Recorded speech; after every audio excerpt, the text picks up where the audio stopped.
শ্বশুরবাড়িতে এত লোকের ভিড়ের মধ্যে বর যদি তোমার খারাপ হয় তাহলে তোমার কপাল মন্দ। তো যাই হোক, সকালবেলা ঘুম থেকে উঠেই দেখো আজকে ভাবছিলাম কোন কাজটা আগে করব, কারণ অনেকগুলো কাজ পড়ে আছে।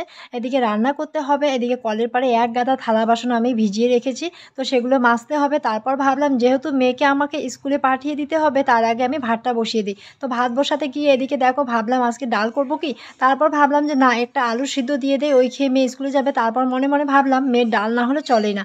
তারপর দেখো একটা প্লাস্টিকের প্যাকেটের মধ্যে কয়েকটা মুসুর ডাল ধুইয়ে দিয়ে দিলাম, একটুখানি লবণ, দুটো কাঁচা লঙ্কা, সাথে একটুখানি পেঁয়াজ কুচি দিয়ে দেখো ভাতের মধ্যে আমি সিদ্ধ দিয়ে দিলাম। এদিকে আমার ভাত ওদিকে হচ্ছে, এদিকে আমি দেখো একটু থালা বাসন সমস্ত কিছু মাজা ঘষা করে নিচ্ছি। তার আগে কি বলো তো, হাজবেন্ডকে ফোন করে দিয়ে দিয়েছি, ও যেহেতু বাজারে গেছে, বাজার থেকে মেয়ের টিফিন নিয়ে আসবে।